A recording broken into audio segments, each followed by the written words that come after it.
안녕하세요.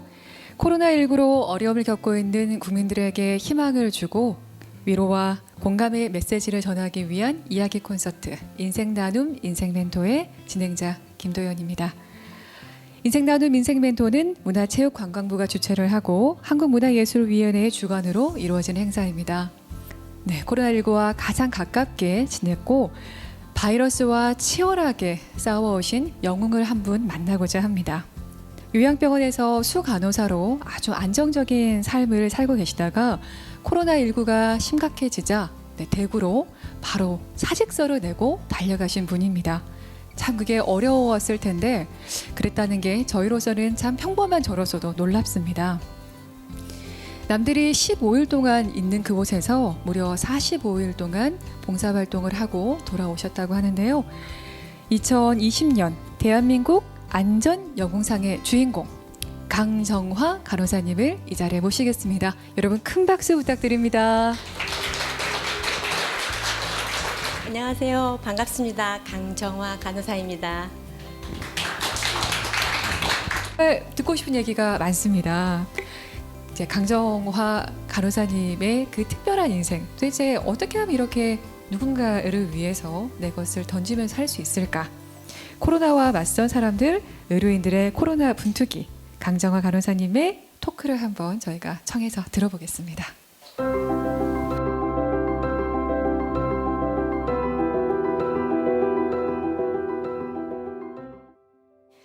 2020년 2월 28일 정확히 제가 날짜를 정확하게 기억을 하는데요. 아침에 출근을 하려고 이제 준비를 하고 있었는데 뉴스에서 너무나 많은 간호사들이 필요하고 또 코로나라고 하는 그런 전무후무한 그런 바이러스 때문에 우리의 일상이 깨질지도 모르고 많은 사람들이 고통을 받고 있다. 그러니까 간호사들이 필요하다. 호소문을 들었거든요. 아침에 곰곰이 생각을 좀 해보게 됐어요. 출근길에 간호사들이 많이 필요하구나. 나는 간호사인데 전 하루 종일 일을 하고 저녁 때 퇴근을 할 때 사직서를 제출했습니다. 제가 필요한 곳에 가보겠다. 가겠고 언제 돌아올 수 있다는 그런 말을 못 하겠으니까 그냥 저는 마음 편히 가서 제가 마음껏 일하고 올 수 있게 그냥 사직서를 제출하고 가겠습니다 라고 말씀을 드렸고요. 네, 또 흔쾌히 받아주셔서 감사하게 생각하고 또 이제 가서 집으로 돌아가서는 가족들에게 다시 한번 또 그 과정이 남아 있었는데 사실 병원보다는 가족들이 더 힘들죠. 한 번에 오케이 해줄 수 있는 가족은 아마 아무도 없을 거예요. 그렇지만 그거를 잘 설명하고 이해시키고 해서 갈 수 있는 길을 확보를 했고요. 간 곳에서 이제 그곳이 대구였고 영남대 병원에서 제가 6주간 일을 했었고요. 그 첫 시작이 사백이병동 감염병동이었고 음압실을 같이 하는 곳이었는데 아무래도 지금 세팅이 다 안 돼 있는 상태에서 제가 시작하는 단계에서 갔던지라 모든 것이 다 처음이었어요. 그래서 처음 시작하는 모든 거를 보게 됐고 하나 전부 다 그 만들어가는 과정을 보게 됐죠. 근데 저로서는 간호사로서 경험할 수 있는 가장 큰 기회였고 제가 아쉬움이 있었거든요. 사스나 메르스나 플루 때 그때는 이제 말만 들었고 제가 거기에 동참을 하지 못했었는데 이제 그런 세팅하는 과정이나 이런 것들을 어떻게 만들어 가는지 하나하나 보게 돼서 그 하나도 놓치고 싶지 않고 제가 경험한 것들을 그리고 또 이제 여기서 보탬이 됐으면 좋겠다 싶어서 모두 눈에 보이는 대로 다 차곡차곡 사진을 찍어 놓는 것처럼 익혀서 빨리 내가 이거를 익혀야지 환자분들을 케어할 수 있고 보탬이 될 수 있겠다. 내 한 몫을 해낼 수 있겠다. 그런 생각이 들어서 그 다음 날부터 바로 병동으로 들어가서 일을 하게 됐고요. 가서 닥치는 대로 아무 일이나 주어진 대로 그저 정말 열심히 했습니다. 예를 들자면 배식하는 거, 그 다음에 그 배식하고 그 나머지 그 폐기물들 그 처리하는 거, 박스 테이핑 하는 것까지 다 했어야 됐고 그다음에 그 방역을 했는데 저희가 직접 방역을 했거든요. 문고리 하나하나까지 다 닦고 다녔어야 됐고 환자분들이 그 손 닿았던 하나하나를 전부 다 닦고 다녔었거든요. 그런 것들까지 다 했었는데 처음에는 정말 그렇게 해서 정말 힘겨웠어요, 사실은. 근데 이제 그 방호복을 입고 일해야 되니까 더 힘들었던 건 그거를 장갑을 끼고 라인을 잡아야 되거든요. 이건 이제 좀 전문 용어인데 그 주사를 놔야 돼요. 근데 혈관을 잡아야 되죠. 그러면 장갑을 2개나 꼈기 때문에 감이 없어요. 혈관은 보이기도 하지만 안 보이는 그 텐션을 주는 그 혈관이 더 좋은 혈관이거든요. 그런데 안 느껴져요. 그리고 자꾸 바늘이 막 따로 돌아요. 손에서 이 감이 없어지는 거죠. 그런 것들이 굉장히 힘들었는데 환자분들한테도 너무 죄송했어요. 왜냐하면 저희가 폐를 할수록 환자분들 너무 힘들잖아요. 그렇잖아도 지금 이 코로나에 감염이 돼서 여기 갇혀서 힘든데 아니 간호사들까지 나를 힘들게 해 하는 그런 느낌이 들었을 것 같아요. 지금 생각하니까. 그런데 저는 2주 동안 하고 가는 그 가이드라인을 받았는데 이거는 너무나 짧은 거예요. 2주 동안에는 제가 치유돼서 나가는 그 퇴원하는 환자분들을 본 적이 없거든요. 저 파견 첫날 들어오신 환자분들이 많아요. 그때부터 이제 계속 차곡차곡 환자분들이 쌓여져 갔으니까 그럼 난 가면 되는데 그럼 이분들은 집에 언제 돌아가지? 왜 치료가 안 되는 거지? 이 바이러스가 도대체 어떤 과정으로 어떻게 폐를 침범하고 그래서 어떤 과정으로 이 힐링이 되는지 저는 너무 궁금한 거예요. 그리고 제가 더 저희가 이제 좀 더 빨리 나오게 되면 남아있는 선생님들이 더 힘들게 되는 거죠.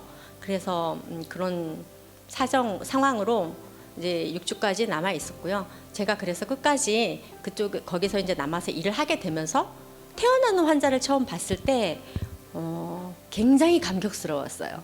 하는 환자를 봤을 때 정말 깊은 감동을 받았고 내가 이 일의 진심이었음을 내가 자부한다.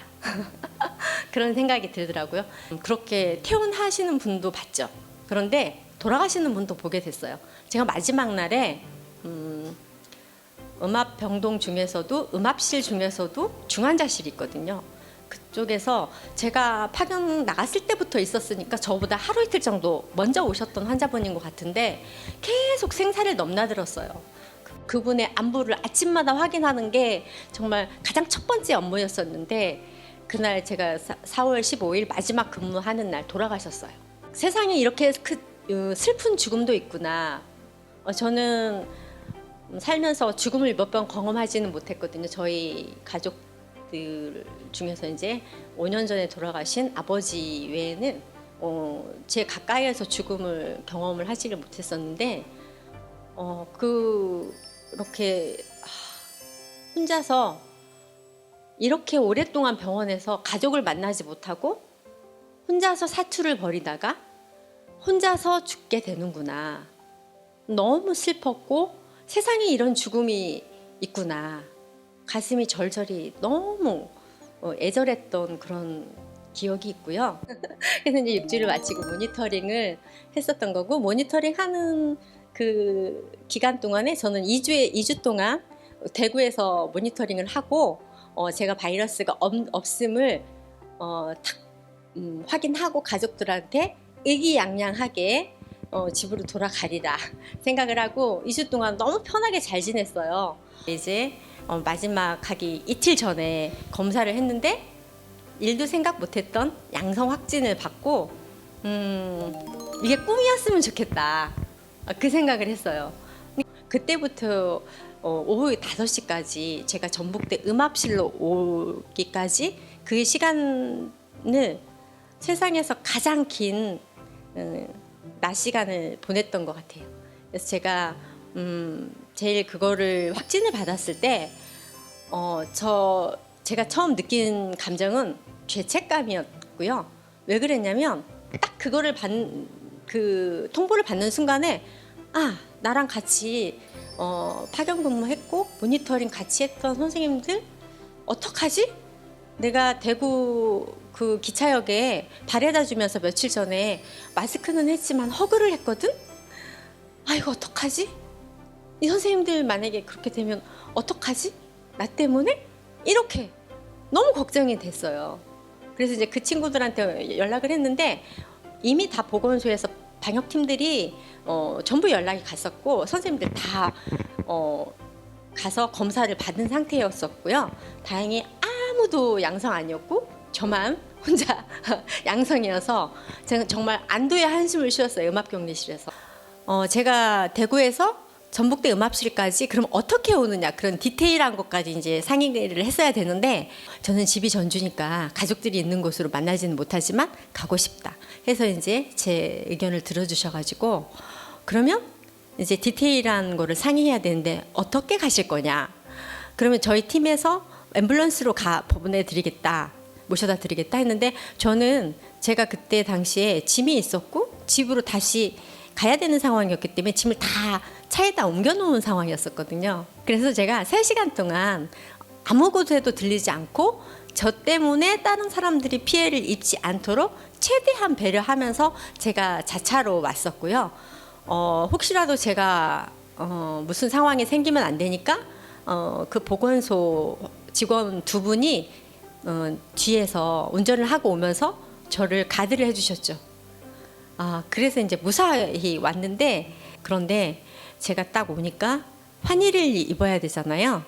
환의복을 딱 가지고 들어오시는데 내가 2주 전까지는 저렇게 레벨들이 입고 근무를 했었는데 이게 내가 환의복을 입어야 되는구나. 나 진짜 환자가 됐구나.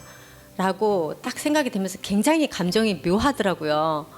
내가 이제 환자가 됐으니까 그럼 여기서 치료를 받고 나가야 되는데 그럼 나는 언제 나갈 수 있을까? 딱 그런 막막한 힘듦이 다시 시작이 되더라고요. 그래서 이제 그날 밤 정말 하루 밤 동안 1시간도 채 못 잤던 것 같아요. 그 다음 날부터는 출퇴근하는 간호사들을 우연히 보게 됐어요. 딱 보면 저희들은 알죠. 저분들이 지금 출근하는 간호사구나. 이 시간에 인계를 마치고 퇴근을 하는구나. 이 늦은 밤에 이브닝을 하고 가는구나. 저 선생님들은 좋겠다. 일을 할 수 있으니까. 나는 여기서 아무것도 못하고 치료받고 있는데 내 일상으로 돌아가면 나 정말 너무 열심히 정말 내일 죽을 것처럼 일하고 싶다. 이제까지도 나는 그랬었지만 앞으로는 더욱더 진심을 다해서 내 일을 해야 되겠다. 정말 소중하구나. 뭐 그런 생각들로 그 선생님들을 너무나 부럽게 바라보고 또 슬퍼서 눈물까지 흘렸었죠. 제가 너무 눈물 흘리고 힘들어하니까 그 주치의 선생님께서 커피를 보내주시더라고요. 근데 제가 환자로서 그 의료진한테 정말 너무너무 고맙고 감사하게 느꼈어요. 제가 대구에서 파견 근무 나갔을 때는 사실 환자들의 마음은 깊게 헤아리지 못했다고 지금 와서는 생각이 들어요. 왜냐하면 너무 급박했고 가서 이 일들을 다 해내야 됐고 이 일을 잘 해내야 이 환자분들이 빨리 치료를 잘 받고 나갈 수 있다는 그런 심정이었었거든요. 그런데 사실 제가 딱 환자가 되어 보니까 그거도 중요하지만 환자들의 마음을 공감하고 무엇이 힘든지를 한 번만 헤아려 줬더라면 더 좋았을 걸 그랬다. 많이 아쉽다. 내가 조금 더 세심히 일했으면 좋았을 걸 이런 마음이 들더라고요. 왜냐하면 저한테 전북대 그 간호사 선생님이 오셔가지고 그래서 너무 고생하셨고 지금 좀 편히 쉬신다 생각하시고 치료 받았으면 좋겠다. 그렇게 말씀을 해주시더라고요. 너무 감사했어요. 저도 간호사지만 내가 이렇게 아팠는데 의료인이 부족해서 내가 간호를 못 받고 치료를 못 받는다면 너무 정말 절망적이겠구나. 나는 환자인데. 그래서 다시 한번 그 레벨 D를 입고 근무하는 그 선생님들한테 정말 감사함을 느꼈어요. 지금도 그분들한테 너무 감사하고 제가 그분들이 아니었으면 치료를 어떻게 받았을까 생각하면 정말 막막하죠. 너무너무 감사한 마음이 지금도 있고 그 감사한 마음을 지금 제가 근무하는 병원에서 환자들에게 고스란히 그런 그 감동을 전달을 할 수 있도록 저는 진심을 다해서 제 있는 곳에서 간호사로서의 본분을 다하고 있습니다.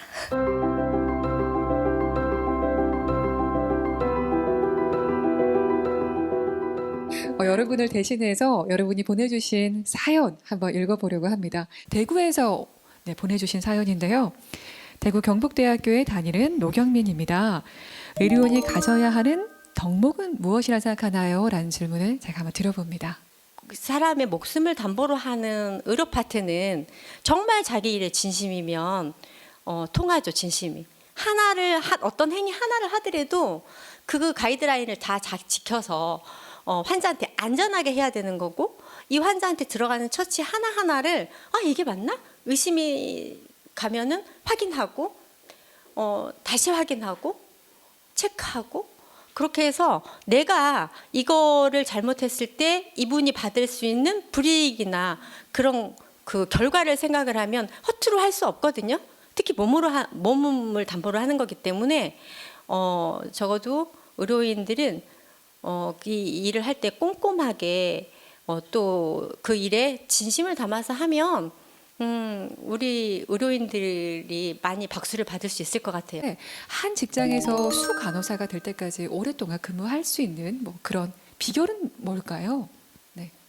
제일 어렵다고 한다고 하면 이 아픈 사람들을 상대를 하는 거기 때문에 다들 예민하죠. 그런 것들을 잘 받아들이면서 타협하면서 받아들이면서 공부하면서 그런 것들을 묵묵히 근근히 그 시간들을 지켜내다 보면 어느 날 제가 10년, 20년 된 간호사가 되어 있고 나는 금방 훌쩍 지나간 것 같은데 제가 수간호사라고 하는 그런 직책을 달고 있고 어느새 그 한 병동을 살림을 꾸려나가야 되는 그런 위치에 있게 되는 것 같아요.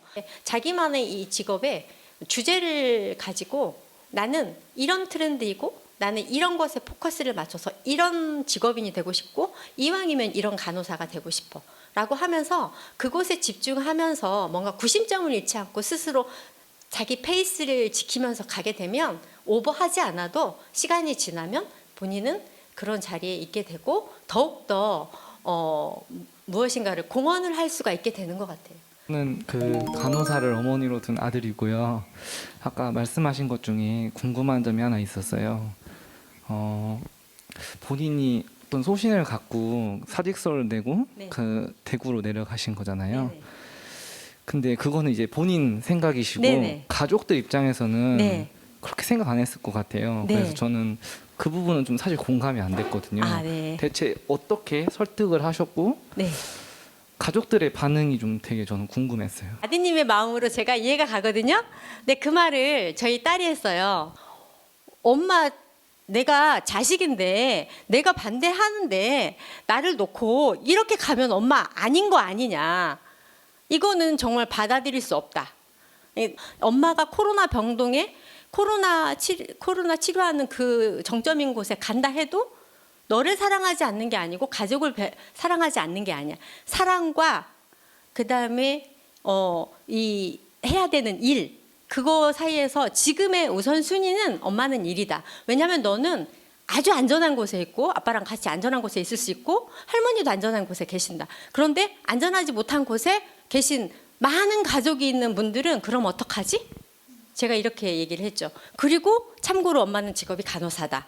엄마는 지금까지 한 번도 타인을 생각하면서 이타적으로 이 세상을 살아본 적이 없다. 조금은 억지스럽게 제가 했긴 했지만 결국에는 이제 오케이 했죠. 그러면서 저를 안아줬고 응원한다고 그러면서 엄마 짐 싸는 거를 아주 열심히 도와줬어요. 인생 나눔 인생 멘토에서 이렇게 또 마음속에 또 큰 에너지를 갖고 있는 분을 영상을 통해서 만나시는 분들이 또 이 에너지를 느낄 수 있었으면 참 좋겠다 싶습니다. 오늘 어떠셨습니까? 네. 저한테 저는 그냥 평범한 직장인일 뿐인데 이런 기회를 주셔서 너무 감사하고 또 저에 대해서 이렇게 궁금해하고 또 어떤 상을 받았는데 축하해 주시고 그게 저는 별 대수롭지 않은 그런 일상의 연속선상이었는데 그렇게 감동해 주시고 칭찬해 주셔서 제가 몸둘 바를 모르겠습니다. 그래서 제가 여기 와서 오늘 제 경험을 이야기하면서 더 많은 에너지를 얻고 가는 것 같습니다. 더 열심히 일할 수 있을 것 같아요. 더 열심히 생활할 수 있을 것 같습니다. 이제 저희도 인사를 드려야 될 시간입니다. 문화체육관광부 주최 한국문화예술위원회 주관으로 이루어진 인생나눔 인생멘토 오늘은 여기서 마치겠습니다. 다음에 더 좋은 멘토를 만나고 여러분 찾아뵙겠습니다. 여러분 감사합니다.